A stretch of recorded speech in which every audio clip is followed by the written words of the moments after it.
আমরা বললাম একটা আকিকা অনুষ্ঠানে। তো অনুষ্ঠানটা হচ্ছে আমাদের এলাকায়। তো একটা মেয়ে ডান্স করতেছে, দেখতে পারতেছে না। আমি আর আমার ফ্রেন্ড আইসা বললাম সে আকিকার অনুষ্ঠানে। তো আইসাই ভালো লাগতেছিল না। তো বন্ধু আমার খেলা দেখতেছিল ব্রাজিলের, ব্রাজিল দিয়ে দিল গোল। তো যাই হোক, তারপরে আমরা এই যে একটু লিপসিং করলাম, মজা করলাম আর মানুষের ডান্স দেখতেছিলাম। তো আমার ছোট বোন এর ভিতরে ডান্স করতেছিল। আর যাই হোক, আমাদের সামনে খাবার এসে পড়ছে। আমরা একটু টুকটাক খাবার খেয়ে নিলাম। খাবার খাওয়ার পর তারপরের দিন আসলাম, দেখলাম উফ আমার বন্ধু দেখি লেখালেখিতে ব্যস্ত। যাই হোক, খাওয়া দাওয়া করলাম, বেশ পোলাওর প্লেটের রোস্ট করলাম। শেষ আজকে ব্লগটি শুরু করা যাক, লেটস গো। হ্যালো, আসসালামু আলাইকুম এভরিওয়ান। পড়ছি নতুন একটি ব্লগ ভিডিও নিয়ে। আজকের ব্লগটি হচ্ছে আমাদের এলাকায় ছোটখাটো একটা আকিকা। তো এই আকিকায় আমি আসতে চাই নাই, ছোটখাটো দেখে। তারপরেও ভাবলাম, আমার বন্ধু বলতেছে যে চল বাসা বসে থেকে কি করবি, ঘুরে আসি গা, আর অনেক একটু মজা হইবো, ফাইজলামি হইবো। তো বন্ধুর কথা আমি কি করলাম, আইসা বললাম আকিকাতে এসে। এখন আমরা দেখতেছি আশেপাশের মানুষগুলার হইচই বাই। যাই হোক, এর ভিতরেই হয়তো আমাদের খাবার আসতেছে। এই যে আমরা হাতে খাবার পেয়ে গেছি। তো এখন খাবার খাবো। খাবার খাওয়ার পর দেন মজা আছে টুকটাক, সবাই নাচানাচি করছে, ফাইজলামি করছে। তো আমরা হয়তো নাচানাচি করি নাই, বাট দূরে থেকে আমরা গ্যালারির বাইরে থেকে দর্শকদের কাহিনী দেখতেছিলাম। তো আমার বন্ধু খুবই ব্যস্ত আর মনোযোগ দেয়া গেম খেলা দেখতেছিল, কারণ ওই দিন ছিল ব্রাজিলের ম্যাচ চলতেছিল। তো ও খুবই ব্যস্ত ব্রাজিল খেলা নিয়ে। প্রোগ্রামে যাই স্যার, এটা মনেই হয় না। আমি 100 পুরুষের ডান্স দেখতেছিলাম আর আমার বন্ধু বসে বসে খেলা দেখতেছিল, আর এর ভিতরে ব্রাজিল দিয়ে দিল গোল। যাই হোক, এখন আমরা চলেন সামনে ডান্স দেখি, কাপল ডান্স। আমার কাপল ডান্স দেখে আমরা একটু মজা করতেছি।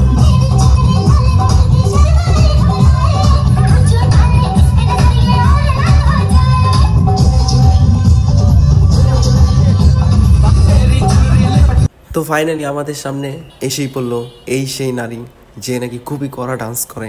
ওনার ডান্স দেখার জন্য হাজার হাজার দর্শক অপেক্ষা করে। আপনারা দেখেন,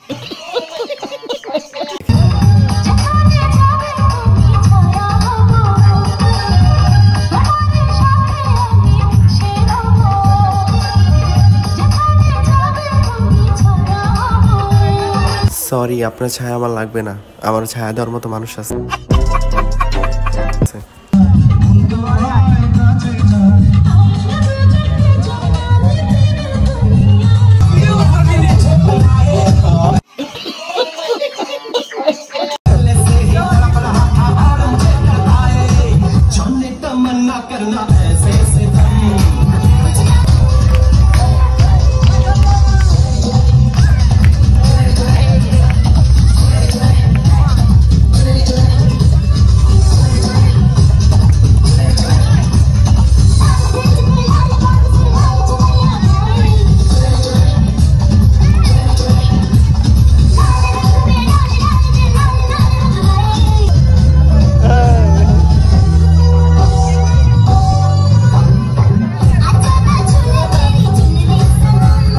তো ফাইনালি এখন ডান্স করবে আমার ছোট বোন। তো ডান্সটা কার কার ভালো লাগছে অবশ্যই কমেন্টে জানাবেন।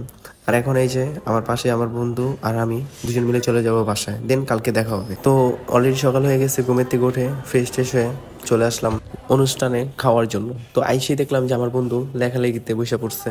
তো ওরে ডিস্টার্ব করলাম না, ওর সামনে দাঁড়া মজা করতেছিলাম ওর সাথে। কই বন্ধু, হ্যাঁ তুই চিন্তা করিস না, তুই একটু বাড়া বাড়া লিখবি, সমস্যা টাকা তোরা কমই দিবনি। যাই হোক, তো বন্ধুর সাথে ফাইজলামি করা শেষ, বন্ধুরে ডিস্টার্ব না করলাম। তো মজা শেষে অলরেডি আইসা খাবার টেবিলে বসে রয়েছি, বাট খাবার দাবার তো কোনো খবরই নেই, কারণ এখনো কোনো মানুষই আসে নাই আর আমি সবার আগে আইসা বসে রয়েছি। তো যাই হোক, অনেকক্ষণ পর খাবার পাইছি। তো খাবার পাই আমি খুবই হ্যাপি, খাবার শুরু করে দিচ্ছি। বিয়ে বাড়িতে আসছি ভাই, ভরপুর খাইতে, এবার কোনো কথা নেই। সরি, আকিতার বাড়িতে আইসি, ভরপুর খাওয়া লাগবো। তো আমি খাওয়ালে ব্যস্ত হয়ে গেলাম আর আমার মোবাইলটা পড়ে গেল। যাই হোক, উঠে আবার দেখতেছিলাম। যাই হোক, খাওয়া খাইতেব ভরপুর, আর ভিডিও করা বাদ দেওয়া যাবো না, ভরপুর ভিডিও করতে হইব। তো খেয়াল হইলাম, ভরপুর ভিডিও করলাম। তো আজকের ব্লগটি এই পর্যন্তই। ব্লগটি যদি ভালো লেগে থাকে অবশ্যই লাইক কমেন্ট শেয়ার করে দিবেন, আর দেখা হবে নতুন কোনো ব্লগ ভিডিওতে। আল্লাহ হাফেজ।